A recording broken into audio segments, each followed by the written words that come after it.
Bismillahirrahmanirrahim. Assalamualaikum warahmatullahi wabarakatuh. Sahabat beriman dimanapun Anda berada, Alhamdulillah pada kesempatan kali ini saya akan menceritakan sebuah kisah nyata di masa lalu, kisah Nabi pertama bapak seluruh manusia, yaitu kisah penciptaan Nabi Adam alaihissalam. Tapi sebelum saya menceritakan kisahnya, bagi yang belum subscribe, silahkan subscribe terlebih dahulu, karena subscribe itu gratis, supaya channel yang saya bangun ini makin berkembang. Dan silahkan tekan tombol notifikasinya agar tidak ketinggalan alur cerita selanjutnya. Terima kasih. Alhamdulillah, Allah Maha Agung, Allah Maha Pencipta, Allah Subhanahu wa Ta'ala telah menciptakan langit, bumi, dan juga segala isinya. Jauh sebelum Nabi Adam diciptakan, langit dan bumi oleh Allah diciptakan dalam 6 hari atau 6 masa. Langit, bumi, gunung, laut, tumbuhan, hewan merupakan bukti kekuasaan Allah Subhanahu wa Ta'ala. Begitu pula bulan yang berfungsi sebagai penerang malam, serta bintang dan matahari sebagai sumber panas dan sumber energi. Itu semua menunjukkan bahwa Allah Maha Kuasa atas segala sesuatu. Apabila Dia menghendaki sesuatu, cukup dengan berfirman, kun, jadilah, maka jadilah apa yang dikehendakinya.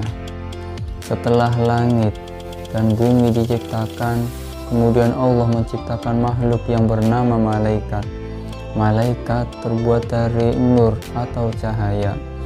Malaikat diciptakan sebagai makhluk yang tunduk, patuh, dan senantiasa berbakti kepadanya. Sama sekali tidak pernah durhaka kepadanya. Malaikat tidak mempunyai nafsu, tidak makan, tidak tidur, tidak melakukan perbuatan dosa, tidak berjenis laki-laki atau perempuan, dan mempunyai alam tersendiri, yaitu alam gaib yang tidak dapat dilihat oleh mata manusia. Permintaan iblis untuk hidup di dunia sampai hari kiamat dikabulkan oleh Allah Subhanahu wa Ta'ala. Sebab dahulu iblis adalah makhluk yang pernah patuh kepada Allah. Jadi perpanjangan umur bagi iblis hingga hari kiamat adalah sebagai balasan bagi kebaikannya di masa lalu. Sebelum diciptakannya Nabi Adam alaihissalam. Setelah Nabi Adam diciptakan oleh Allah, iblis menjadi makhluk yang pembangkang. Maka ia dikutuk oleh Allah dan diusir dari surga. Setelah menciptakan langit, bumi, malaikat, jin, dan iblis, maka Allah Subhanahu wa Ta'ala hendak menciptakan makhluk yang akan diperintahkan untuk mengelola bumi sebagai khalifah di bumi. Kemudian hal itu diutarakan kepada para malaikat. Para malaikat mengira lalai dalam menjalankan tugasnya, maka mereka berkata, mengapa Tuhan menciptakan manusia? Bukankah mereka hanya akan berbuat kerusakan di atas bumi ini? Mereka akan saling bermusuhan dan saling membunuh, sedangkan kami para malaikat senantiasa patuh dan mengagungkan nama-Mu. Allah Subhanahu wa Ta'ala kemudian berfirman, sesungguhnya Aku mengetahui apa yang tidak kamu ketahui. Para malaikat bungkam mendengar penegasan Allah itu. Bukankah Allah Maha mengetahui atas segala sesuatu? Demikian Allah menciptakan Adam dari tanah dan lumpur hitam. Setelah terbentuk, kemudian dimasukkan roh ke dalamnya. Adam pun kemudian hidup bisa berdiri tegak. Kemudian Allah Subhanahu wa Ta'ala memerintahkan kepada para malaikat untuk bersujud atau hormat kepada Nabi Adam. Para malaikat pun bersujud sebagai pernyataan hormat dan ucapan selamat atas terciptanya Adam. Hanya iblis yang tidak mau bersujud. Ia membangkang perintah dari Allah Subhanahu wa Ta'ala. Allah Subhanahu wa Ta'ala bertanya, apakah yang membuat engkau tidak mau bersujud kepada Adam? Iblis dengan sombongnya menjawab, saya lebih baik dari Adam. Engkau ciptakan saya dari api, sedangkan Adam hanya dari segumpal tanah. Iblis mempunyai pendapat bahwa api lebih baik daripada tanah. Padahal hanya Allah lah yang maha tahu siapa yang lebih baik, yang lebih mulia di antara makhluk ciptaannya. Allah sangat murka mendengar jawaban iblis itu. Hai iblis, keluarlah kamu dari surga. Sungguh tidak patut kau tinggal di sini lagi, dan terkutuklah engkau selama-lamanya. Lalu iblis berkata, wahai Tuhan, engkau kutuk dan engkau usir aku dari surga karena Adam. Aku rela, tapi kabulkanlah permohonan saya untuk hidup lama hingga hari kiamat nanti. Akhirnya permohonan iblis pun dikabulkan oleh Allah. Mereka dibiarkan hidup sampai hari kiamat kelak. Kemudian iblis bersumpah, ya Allah, karena engkau telah menghukum saya sebagai yang tersesat, maka saya akan menghalang-halangi Adam dan keturunannya dari jalanmu yang lurus.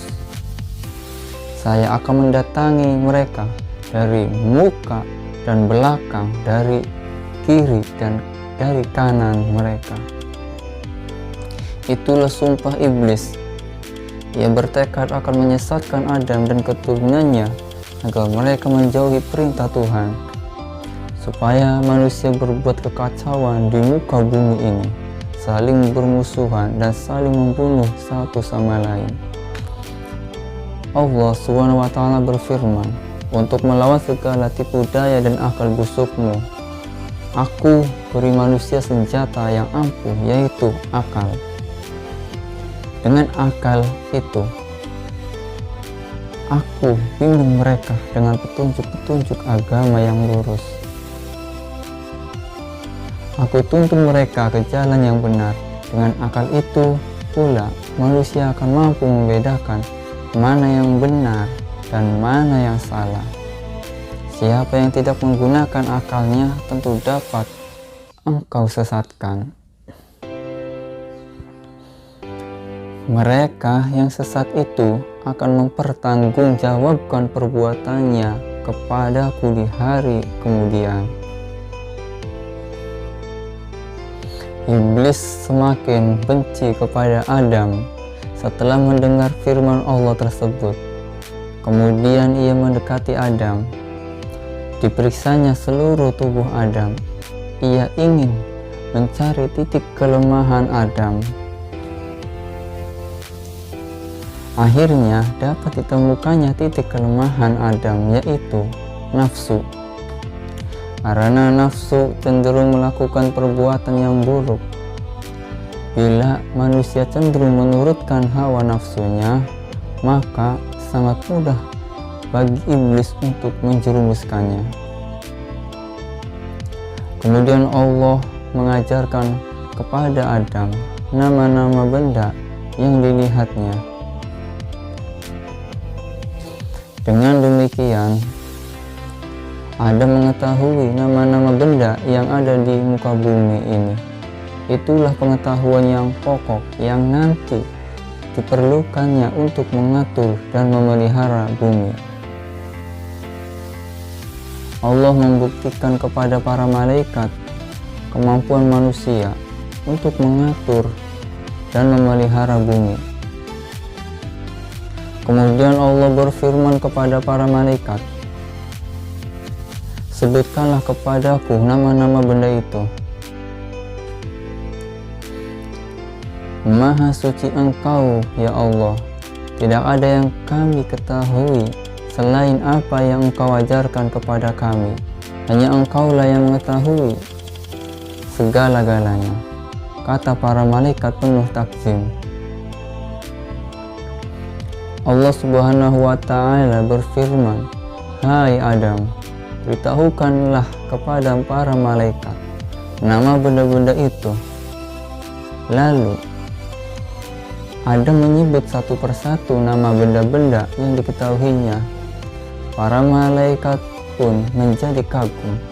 Mereka memberi hormat sehormat-hormatnya kepada Adam. "Bukankah sudah kukatakan, aku mengetahui rahasia langit dan bumi.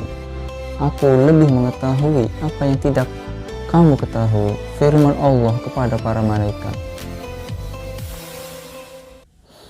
Para malaikat lalu memuji dan mengagungkan Allah.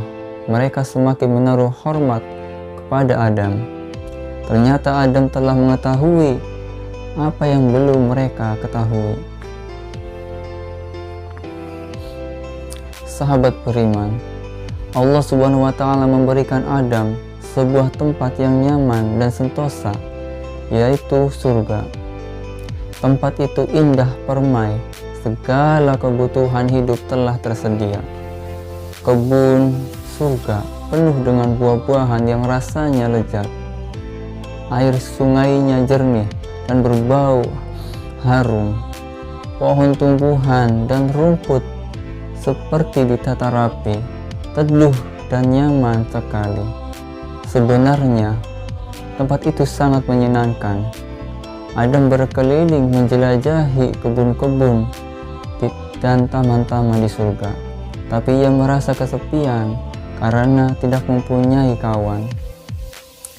Cukup sekian dari pembahasan saya kali ini. Insya Allah akan dilanjutkan pembahasan selanjutnya. Semoga bermanfaat. Wabillahi taufiq wal hidayah. Assalamualaikum warahmatullahi wabarakatuh.